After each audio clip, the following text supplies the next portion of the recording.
Hello students, welcome to Adda 24/7 School. I'm Rebecca and in this video session I'm going to teach you a chapter of class 9th which has been taken from the book Moments. The name of the chapter is A House is Not a Home, which is written by Zan Godioso. So my dear students, first of all we will discuss the title of the chapter which tells us that a house can never be a home. There's a difference between a house and a home. A house is something which is made up of cement, brick, stone, etc. But a home is something else. We cannot correlate with a house to a home. Because home is something which is made by a family. When a family is there, then only we can say that the house is a home. But when there's no family, there would be no home. So इस chapter में the writer is telling us कि जो घर है वो किससे बनता है, वो अपनों से बनता है, लोगों से बनता है. जब तक फैमिली नहीं होती there is no home feeling. तो राइटर भी यहाँ पर रियलाइज कर रहे हैं कि कैसे उन्होंने अपना एक घर बनाया जिसमें उनकी एक फैमिली बनी. So basically this chapter is related to a teenager boy, लड़के से related है वो, जो क्या करता है, जो अपना स्कूल छोड़ करके दूसरे स्कूल जाता है तो उसे सब कुछ नया लग रहा होता है. फिर इसी दौरान उसका अपना घर जल जाता है और जब उसका अपना घर जल जाता है तो वो बड़ा ही परेशान हो जाता है क्योंकि उसे लगता है कि उसकी सारी बिलोंगिंग्स उससे दूर चली गई हैं. But all of the sudden फिर एक नई सिचुएशन आती है, दैट वाज समथिंग डिफरेंट. नए स्कूल में जहाँ पे वो किसी को भी अपना नहीं समझ रहा होता है, अपने साथ का नहीं समझ रहा होता है, वहां पर उसे काफी सारे लोगों की मदद मिलती है और फिर उसका नया घर बन पाता है.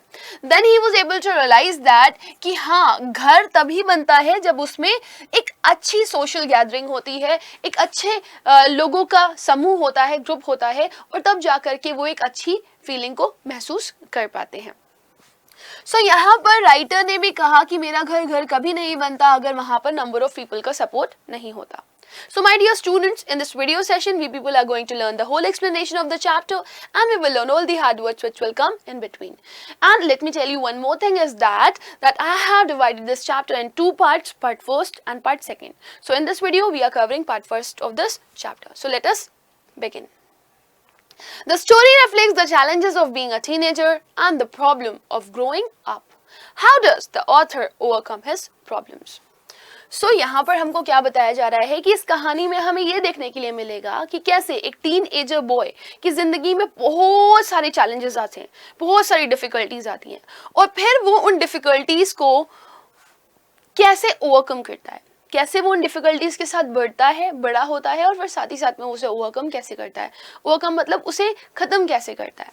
बहुत सारी प्रॉब्लम्स हम लोग की जिंदगी के इर्द गिर्द घूम रही होती हैं और हर इंसान की लाइफ में प्रॉब्लम्स होती हैं. कोई ये नहीं कह सकता कि मेरी लाइफ में कोई भी प्रॉब्लम नहीं है.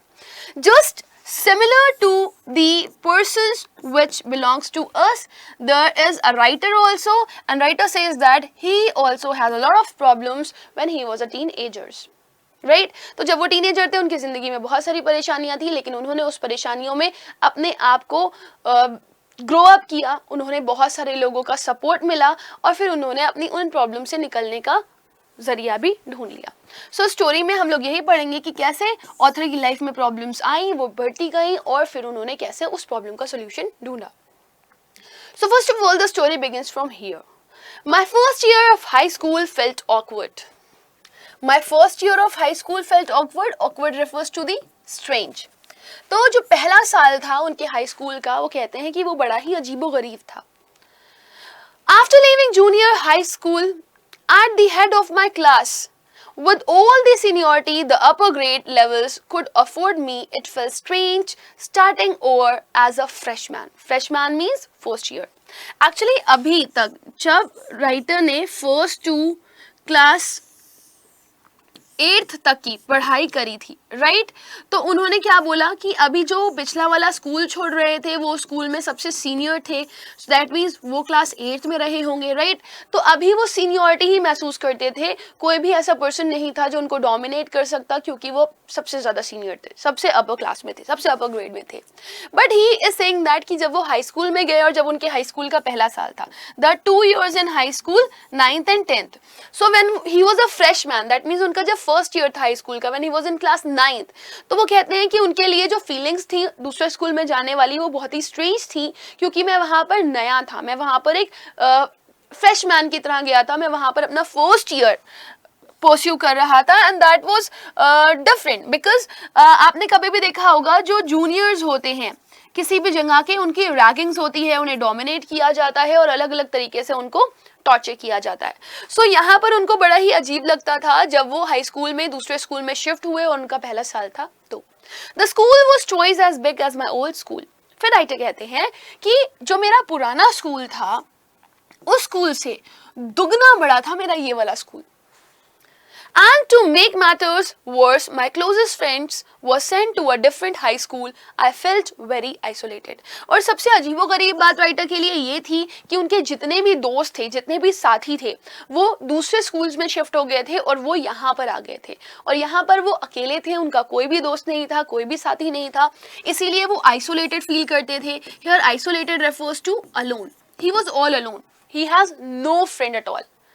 तो इस वजह से उन्हें बहुत ही अजीब लगता था और बहुत ही लोनली फील होता था. Then what happened? I missed my school old teachers so much that I would go back and visit them. मुझे इतनी ज़्यादा याद आती थी मेरे टीचर्स की कि मैं कभी कभी चला भी जाता था वापस अपने स्कूल और उनके पास जा कर के उनसे मिलता था. They would encourage me to get involved in school activities so that I could meet new people. वो मुझे हमेशा मोटिवेट किया करते थे. एनकरेज रेफर्स टू मोटिवेट, बढ़ावा दिया करते थे कि मैं इन्वॉल्व हूँ स्कूल एक्टिविटीज में. मतलब जो उनका नया स्कूल था, उनके नए स्कूल में बहुत सारी एक्टिविटीज होती थी और उनके जो पुराने ओल्ड स्कूल टीचर्स थे वो उनको बोलते थे कि तुम वहाँ पर नई नई एक्टिविटीज में पार्टिसिपेट किया करो ताकि तुम नए लोगों से मिलो और तुम्हारी नए लोगों से दोस्ती हो, ताकि तुम उनसे इंडल्ज हो पाओ और तुम्हें अच्छा लगे. जब तुम्हारा इंटरेक्शन होगा वहाँ के लोगों से तो तुम थोड़ा बेटर फील करोगे. They told me that in time I would adjust and probably end up loving my new school more than I had my old one.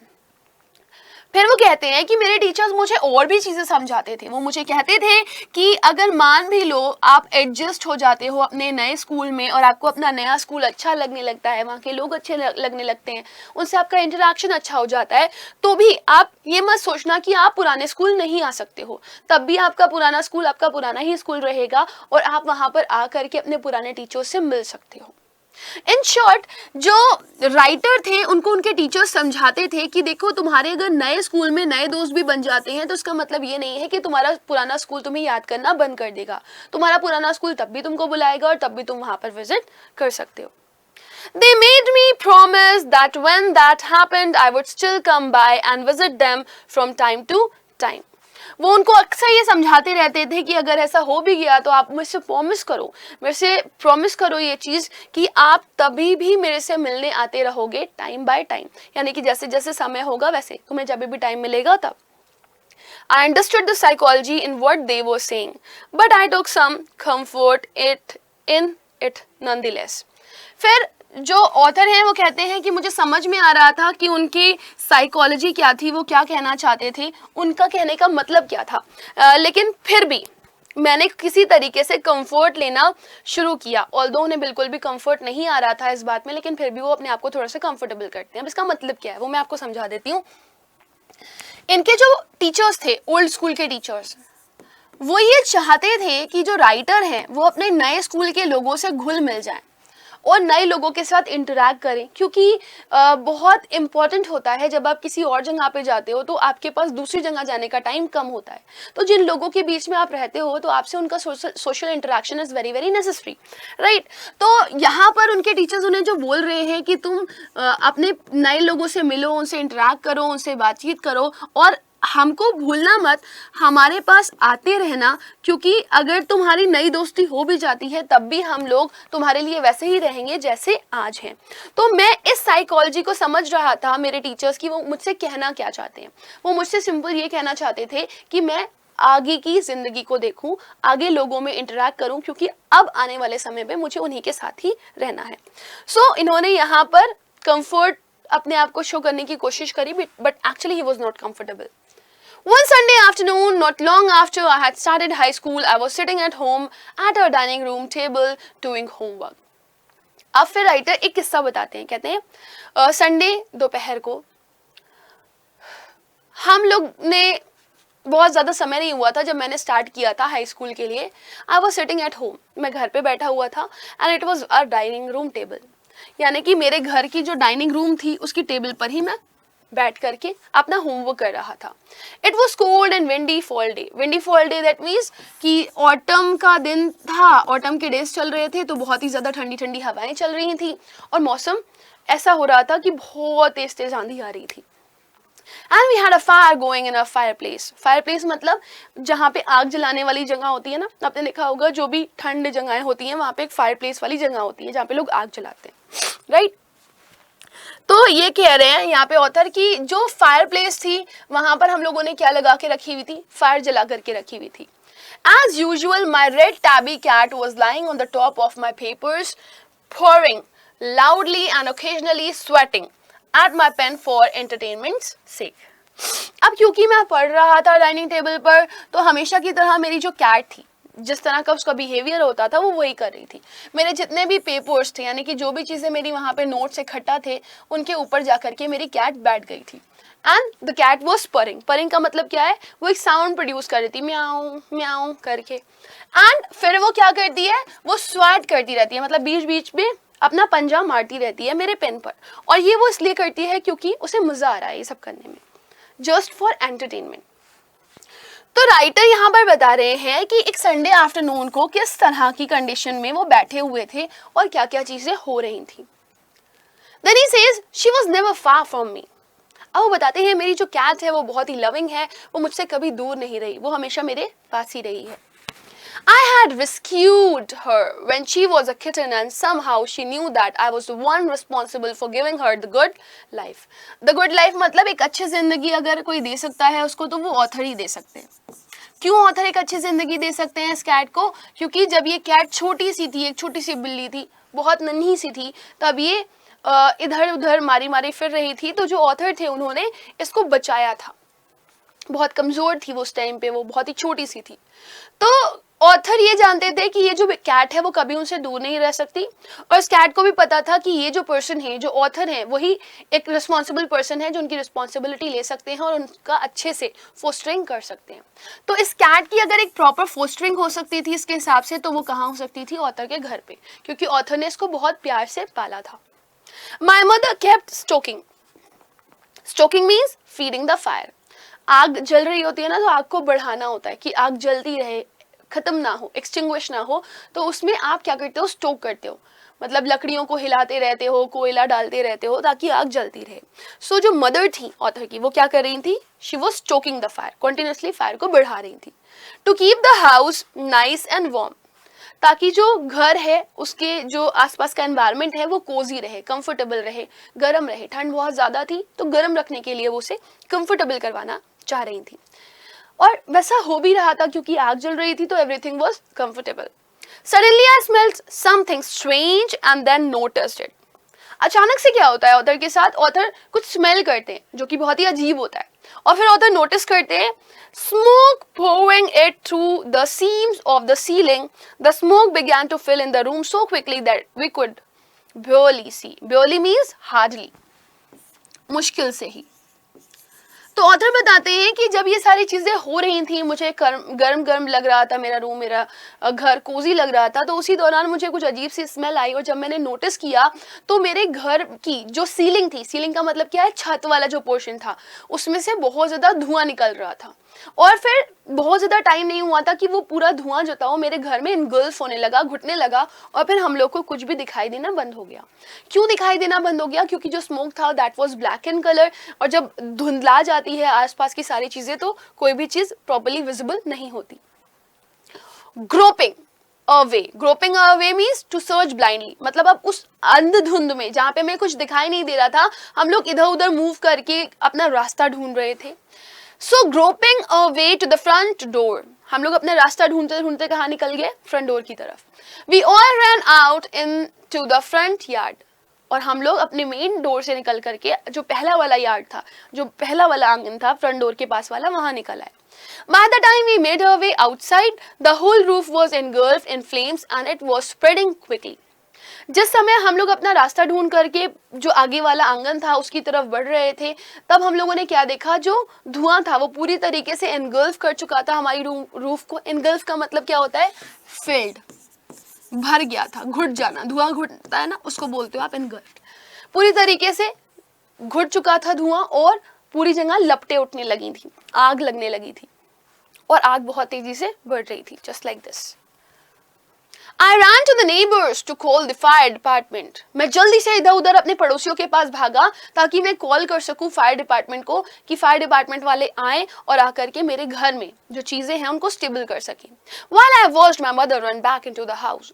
और जब मैं ये सारे कामों के लिए इधर उधर भाग रहा था, तब मैंने देखा कि जो मेरी मम्मी है वो वापस घर की तरफ भाग रही हैं। So why the mother was running towards the house? What is she searching for? My mother then ran out of the house carrying a small metal box full of important documents.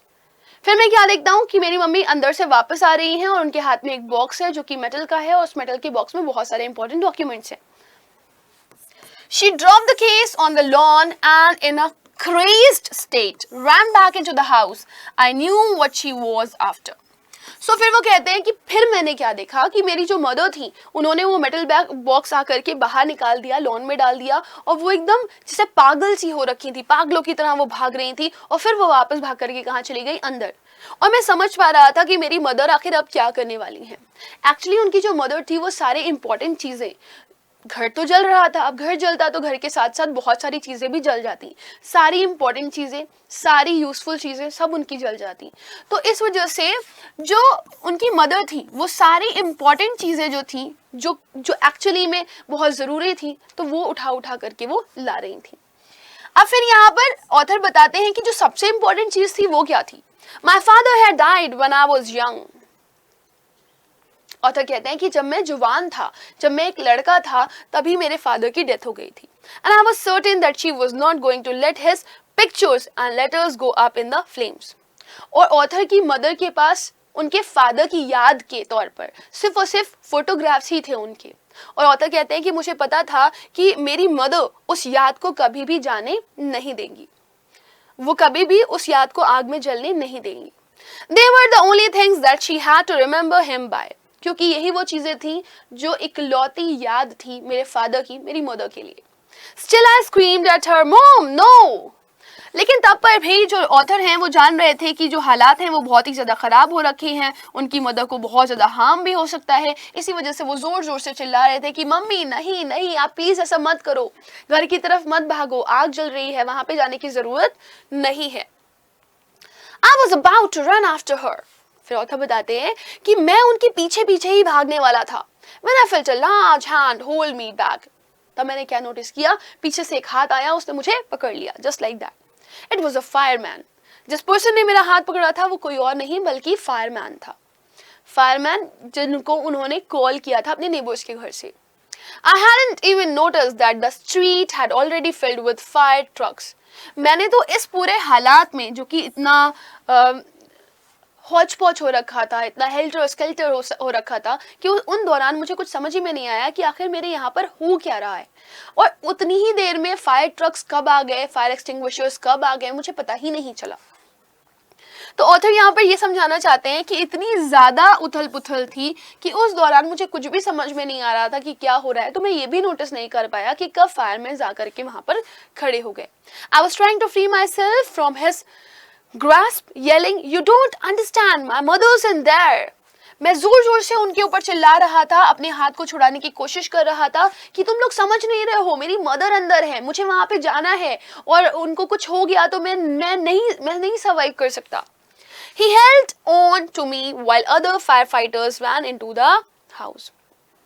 वो मुझे पकड़ा रहा और जो बाकी fire fighters थे वो घर के अंदर भागे। He knew that I wasn't acting very logically and that if he were to let go, I would run. He was right. Fireman ये सारी चीज़ें अच्छे से समझ रहे थे कि मैं बहुत ही एबनॉर्मल एक्ट कर रहा हूँ, मैं लॉजिकल नहीं हो रहा हूँ, क्योंकि बट ऑब्वियस चीज़ है, उनका घर के अंदर जाना ठीक नहीं था। अगर वो घर के अंदर जाते तो शायद उनको भी आग लग जाती और शायद वो सर्वाइव ही ना कर पाते।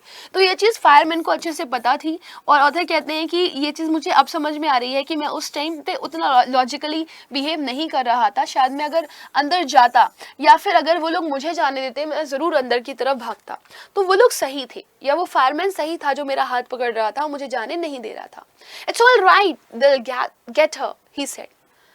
तो वो फायरमैन जो अंदर चले गए थे, उनके बारे में ये फायरमैन जिसने हाथ पकड़ के रखा हुआ था ऑथर का, वो उनको बताता है कि ठीक है, सब ठीक है, तुम परेशान मत हो, वो लोग तुम्हारी मदद को ले आएंगे।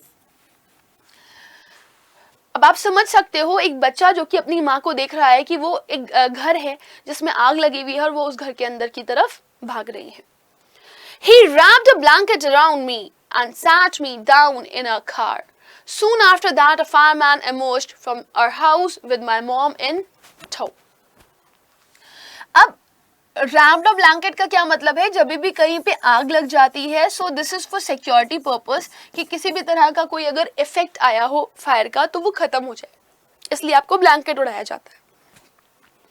तो जो फायरमैन था उसने क्या किया, उसने ऑथर को ब्लैंकेट उड़ा दिया और उसको कहाँ बिठा दिया, कार में।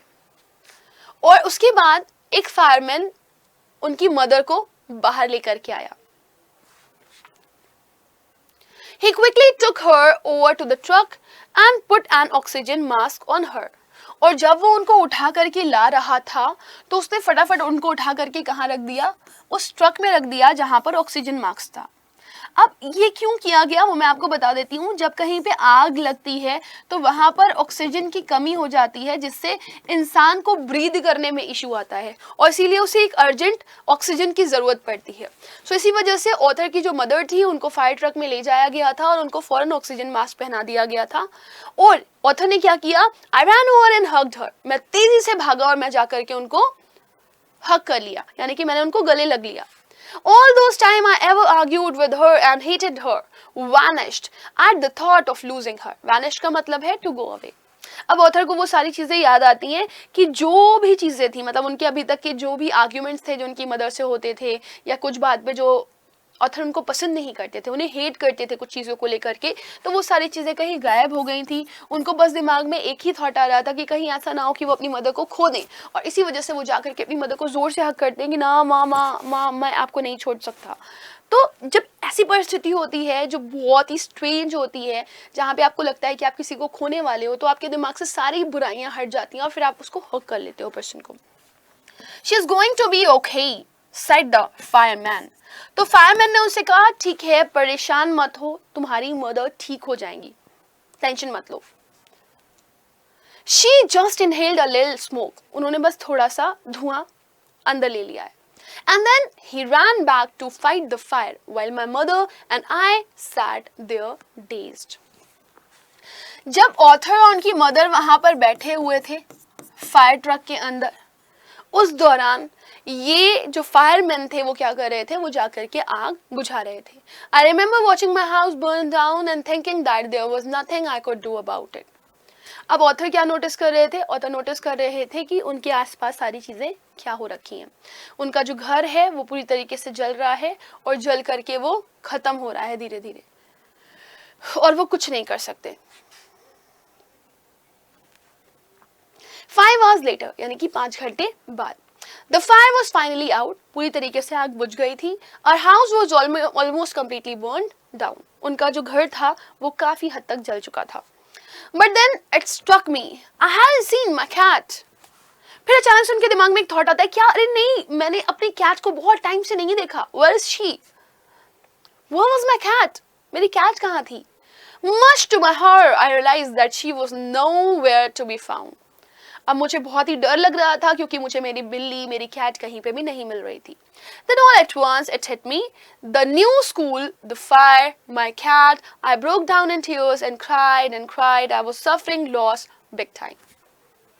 फिर अचानक से उनके दिमाग में बहुत सारे थॉट्स आने लगे। वो कहने लगे, ओह मेरी ज़िंदगी में सब कुछ कितना बुरा हो गया है, एक नया स्कूल मुझे मिल गया, फिर ये आग लग गई मेरे घर में, मेरी कैट भी मेरे पास से चली गई। और फिर वो रोने लगे, ये सोच सोच करके उनकी आंखों से आंसू बह रहे थे और वो ज़ोर ज़ोर से चिल्ला रहे थे कि मेरे पास से अब सब कुछ चला गया है, मैं एक बहुत बड़े लॉस में आ गया हूँ, ये बहुत बुरा समय चल रहा है, मेरे पास सब कुछ भी नहीं है, I have nothing, nothing and nothing. Then the firemen wouldn't let us go back into the house that night. अब जो firemen थे वो उनको उस घर में वापस जाने नहीं दे रहे थे। रीजन क्या था वो मैं आपको बताती हूँ। It was still too dangerous. अभी भी वहाँ पर खतरा था। आग अगर बुझ भी जाती है किसी घर की तो भी वो रहने लायक नहीं होता, क्योंकि अभी भी उसमें कुछ धुआं प्रोड्यूस हो रहा होता है जो बहुत ही टॉक्सिक होता है, राइट। तो जो वहाँ से गैसेस प्रोड्यूस हो रही थी that was very very toxic, that was very very harmful. इसी वजह से जो फायरमैन थे उन्होंने इन लोगों को घर के अंदर वापस जाने नहीं दिया। It was still too dangerous, it is written कि अभी भी वहाँ पर बहुत ज़्यादा खतरा था। डेड और alive, I couldn't imagine living without knowing. I couldn't even imagine living without knowing about my cat. जिंदा या मरी हुई मुझे नहीं पता, मैं ये चीज इमेजिन ही नहीं कर पा रहा था कि मैं अपनी कैट को ऐसे ही छोड़ दूं बिना ये जाने कि मेरी कैट कहाँ है। Regardless, I had to go. But मुझे जाना पड़ा। We piled into the car with just the clothes on our backs and a few of the firemen's blanket. अब हम लोग वहाँ से वापस जा रहे थे तो हमारे पास कुछ भी नहीं था सिवाय कुछ कपड़ों के जो कि हमारी बैक पर थे, और बैक पर थे मतलब they were having that dresses जो कि उन्होंने पहन रखे थे, और उनके साथ क्या थे, फायरमैन के कुछ ब्लैंकेट्स जो कि उन्होंने उनको आग जलते टाइम पे उड़ाए थे। And made our way to my grandparents house to spend that night. और फिर हम लोग कहाँ जा रहे थे, हमारे ग्रैंड पेरेंट्स के घर, यानी कि मेरे ग्रैंड पेरेंट्स के घर, जहाँ पर हमें वो रात स्पेंड करनी थी। The next day Monday I went school. अगले दिन सुबह मैं स्कूल गया। When the fire broke out, I was still wearing the dress I had worn to church that morning, but I had no shoes. Author बताते हैं कि जिस शाम मेरे घर में आग लगी मैंने वही ड्रेस पहना हुआ था जो सुबह सुबह मैं चर्च पहन करके गया था, और मेरे पास कोई शूज भी नहीं थे, यानी कि मैंने पैरों में कोई भी जूते नहीं पहन रखे थे। I had kicked them of when I was doing my homework. मैंने उन्हें उतार करके अलग कर दिया था जब मैं होमवर्क कर रहा था। They became yet another casualty of the fire. अब वो कहते हैं अब ये भी एक चीज थी जो मेरे साथ वहां पर हुई थी, इस चीज का भी मैं विक्टिम बन गया था कि मेरे पास एक प्रॉपर कपड़े तक नहीं थे पहनने के लिए। So I had to borrow some tennis shoes from my aunt. इस वजह से मुझे अपनी आंट से कुछ टेनिस शूज बोरो करने पड़े। Why couldn't I just stay home from school? My mother wouldn't hear of it, but I was totally embarrassed by everything. उन्होंने अपनी मदर से इवन ये भी कहा कि मैं क्यों आज स्कूल नहीं जा सकता, बट ऑब्वियसली चीज़ है कि अगर आपके पास प्रॉपर सामान नहीं है स्कूल जाने का, आपके पास कपड़े नहीं है, आपके पास नोटबुक्स नहीं है, आपके पास बैग्स नहीं है स्कूल जाने के लिए, तो आपको यही लगेगा कि आप घर पे रुक जाते हो। बट ऑथर भी यही चीज़ अपनी मदर से कह रहे हैं कि मैं यहाँ पे क्यों नहीं रुक सकता, लेकिन उनकी मदर यहाँ पे कुछ भी सुनने के लिए तैयार नहीं थी। वो चाहती थी कि ऑथर स्कूल जाए, इस वजह से ऑथर को स्कूल जाने पड़ा। और ऑथर कहते हैं कि वो यहाँ पर बहुत ही शर्मिंदा थे, बहुत ही एम्बैरेस्ड फील कर रहे थे हर चीज़ को लेकर के। उनके पास कपड़े नहीं थे, उनके पास बैग नहीं था, उनके पास किताबें नहीं थी, उनके पास शूज़ नहीं थे, तो इसी वजह से उनको बहुत शर्म आई थी स्कूल जाने में, उन्हें बिल्कुल भी अच्छा फील नहीं हो रहा था।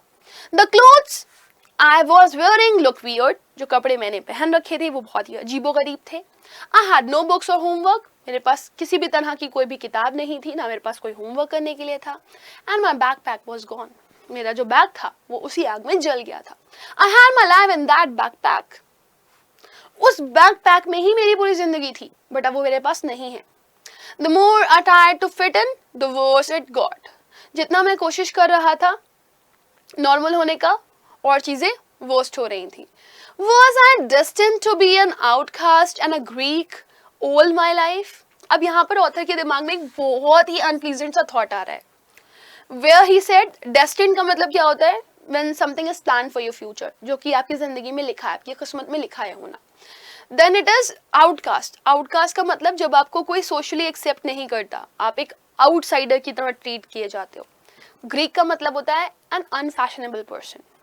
सो अभी ऑथर ने जो अपना हुलिया बना रखा था, क्योंकि उनके पास अपने शूज़ नहीं थे, कपड़े पहनने के लिए नहीं थे, स्कूल ड्रेस नहीं था, बैकपैक नहीं था, तो जिस तरह के उन्होंने कपड़े पहन रखे थे वो अपने आप को एक गीक कहते हैं, जिसका मतलब है एक अनफैशनेबल पर्सन, और जिसको सोसाइटी एक्सेप्ट नहीं करेगी।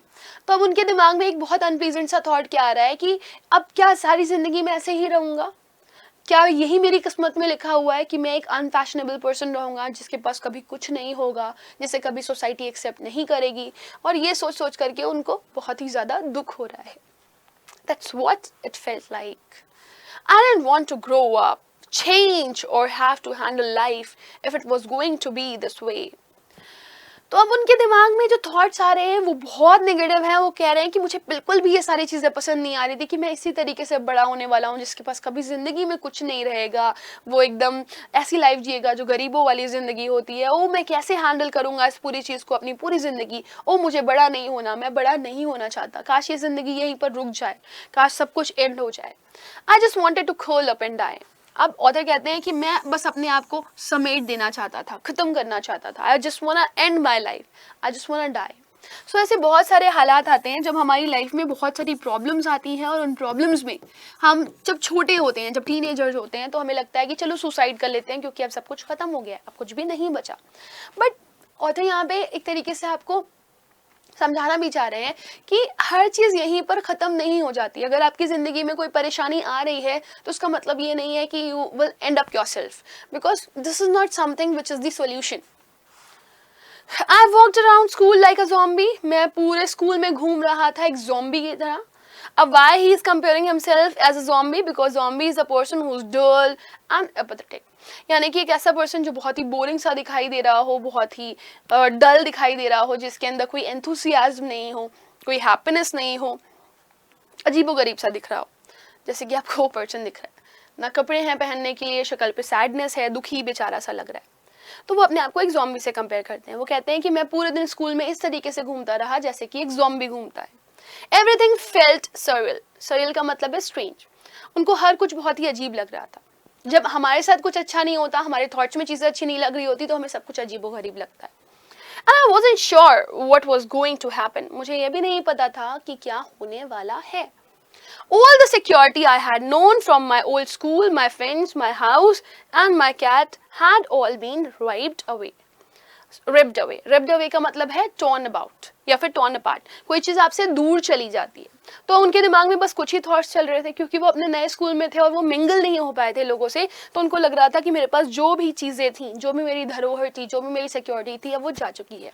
मेरा पुराना स्कूल, मेरे दोस्त, मेरा घर, मेरी कैट, मैंने सब कुछ खो दिया, मेरे पास अब कुछ नहीं है। इसी वजह से वो बहुत दुखी थे और अपना हेड डाउन करके वो पूरे स्कूल में यूं ही घूम रहे थे। सो माय डियर स्टूडेंट, यहाँ पर ऑथर को दिखाया गया है कि he is in that state कि उन्हें अब लग रहा है कि उनकी ज़िंदगी पूरी तरीके से ख़त्म हो चुकी है, उनकी ज़िंदगी में अब कुछ भी नहीं बचा, और शायद आने वाले टाइम पर उनकी ज़िंदगी में कुछ भी अच्छा नहीं होने वाला है।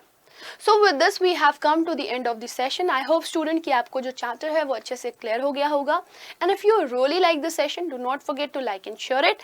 And if you want certain more videos regarding this, you can subscribe to our channel, Adda 24/7 School. Thank you.